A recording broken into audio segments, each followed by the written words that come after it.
If you're watching this part of the DVD, it's because you've probably been for sale for a while now and you and your agent want to review things and see if you can reposition the home and get things moving. In most cases, the most damage that will have been done so far would be that simply nothing has happened. You've sat on the market for too long. Hopefully, as is the case in most sales situations, a review and a repositioning, a reposturing of your house will get you moving right away. The good news is that apart from missing that initial marketing period that I talked about before, the market is dynamic. There are hopefully new buyers coming on all the time, depending on the market that you're in. So let's look at what has been done so far with the attempted sale and what needs to change. We look at 4 parts to this. The first one is your original objective. Remember that? State it clearly. What did you want to achieve here? When you first started out on this mission to sell, what was there? What was at the base of it all? Number 2 is we do a review of the market that you're selling in. Which is it? And what are the characteristics that go with that particular market?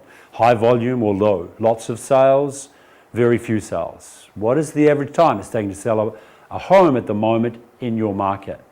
How has this changed in the last few months? Number 3, we look at the marketing so far. What has happened? Now, let's look at this. There's a list. How long have you been on the market? What ads have been placed? What was the response to those ads? What were the numbers through, both through open days and through the week? What hits have you had on the web? How does that relate to the numbers through your home? What offers and what interest has there been so far? Is there any change you would like to see to the ads on the web or in the paper? Now, the 4th thing we look at is the house and anything that needs to be done there. We look to the agent for this feedback on the property. What have people been commenting on that we might be able to fix? Some things we can fix, like not enough light in the kitchen because there's trees there. We can remove them if that's appropriate. Make a list of those things and arrange to get them done. Your agent may be able to supply the services of a maintenance person if you don't have the time. Now, worry about the small things here. Cutting the lawns, going to the trouble of painting a small area or putting a bit of carpet down. You know, it's all things that you may have meant to do in the last few years. Just change the energy of the home by doing some of these little things. Number 5 is the price, or what I believe it will come down to, the gap. Surprise, surprise. We need to review what has happened so far and what is happening to prices in your market right now. And here's a list of what to go through to figure out for yourself what needs to happen here. Look at the original comparisons again. What did they say? Did you put the price on that the comparisons dictated, or did you go for something much higher? Let's do another round of comparisons, a new one. Your agent can help you with this. See what's going on right now in the marketplace. You must look at what the market is doing now. In some cases, I'll be talking to people who have had their homes for sale for months. What has happened to the market in terms of, say, the first home buyers? Has there been any change there? Grants come and go. Investors, are they sitting on their hands or are they active in the marketplace right now? Volumes of sales, up or down. The average sales price, is it up, down, static? What is it? The world stage is important here. Interest rates expected. What's happening in Europe? What's happening in America? What new information do we have since you started this campaign? What homes have sold since you came on the market? Get that from the agent. Competition. What houses have been listed since you came on? How do they compare to yours in terms of being competition? Your agent can help you with all of this, but here is where we need to get real. Remember me talking about the emotional issues behind the price? This is where we need to let those go. What is real here? So here's the question. Taking all of the things I've just given you a list of into account, the marketing, the feedback, the new information we have now, what is the estimated value of your home? And what is the current gap? What have you currently got it on for? How does that compare with that 3.2, 3.4 or so % that we discussed in this DVD earlier on? Now, there are a number of reality shows at the moment that have people doing copious amounts of work on their homes in an effort to get buyers to offer. But this is not normally the main reasons homes don't get offers or they don't sell. I even watched the other night as somebody redid colours and decor and got hordes of people through, but still it didn't sell. It's because this gap is unforgiving.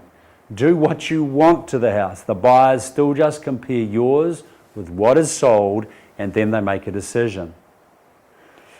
Number 4 now is so important, and if you're already for sale and have been that way for months, I'm asking you, how does this price relate to your objective?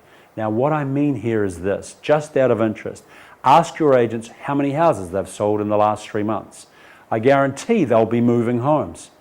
What we know now is that once you decide what the estimated market value is, you need to be as close to that figure as possible. We know that buyers become experts in an area and know what homes are worth. The longer you are on the market, the less strength you have in terms of negotiation, and the chance of 2 buyers coming along and fighting it out over your home are more and more remote. So let me ask you this. Can you afford to move based on the real estimated market value of your home? Without being crass, can you afford to separate based on that figure? Can you afford to build that house? Now here is what I find, that most of us work out the price of our home based on the new venture, whatever it is in store for us. For example, we add up what we owe on an investment and that becomes the price. Or we work out what we need to build this new house and that becomes the price on our current home. We cannot do this. It's like selling a Toyota to buy a Porsche. You can't just put the price on the Toyota to buy you the new Porsche.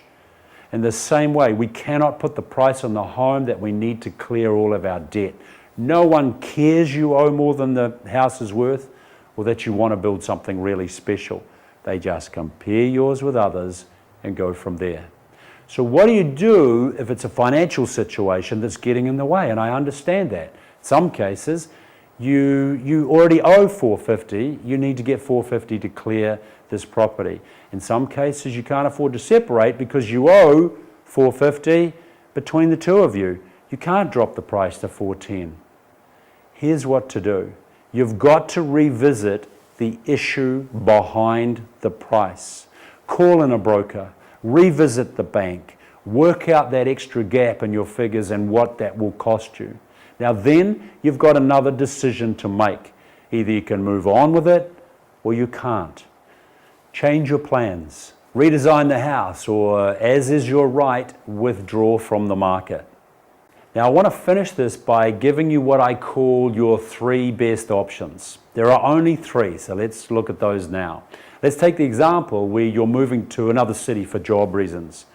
The fact is you only have 3 options here. And this is what they are. First one is don't go. Now I'm not being silly here. Cancel the objective and stay in the current house and get off the market. That is an option. Somehow I don't think that's an option that's working for some of you that are watching. The second option is more realistic. Keep the house, rent it, and buy elsewhere or rent elsewhere.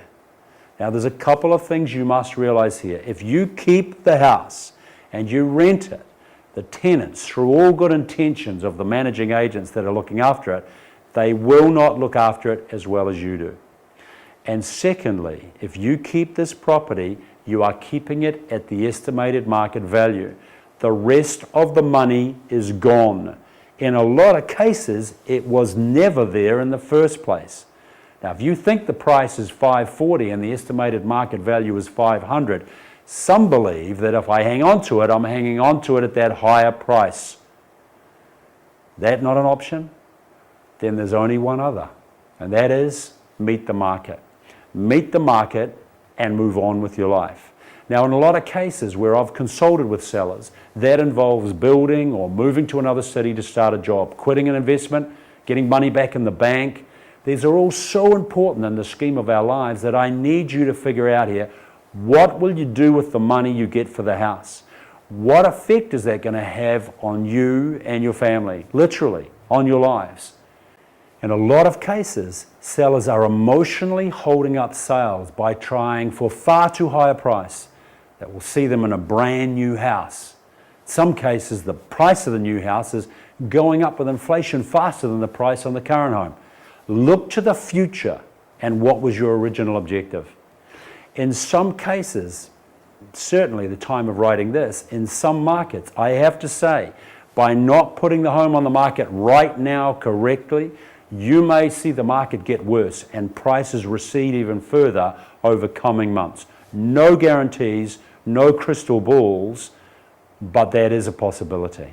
By overpricing now, you could be looking down the barrel of selling for less later than you could sell for right now. So look at all of this. What are you trying to do? What has happened so far? And what needs to be done to the marketing, the house, and most importantly, to close that gap? Do not fall into the trap that a lot of vendors do where they believe if $500,000 is the price, they have to put $550,000 on the home to get that figure. Buyers will pay value if they see it, and the closer you have the asking price to the market value, the more chance you have of selling in the next few weeks. Make no mistake, this even works for houses that have been on the market already for months and months. I hope as you've been watching this, you have not seen this as just one big beat up on price. Marketing and the way the house is presented does come into it, but the big one is the price. Now, I'm not talking about taking money off you. I'm telling you that money was never there in the first place in most instances. What I'm talking about is saving you losses. By doing this correctly, by getting the estimated market value and keeping that asking price as close to it as you possibly can, I'm giving you hope in getting more money and selling quicker.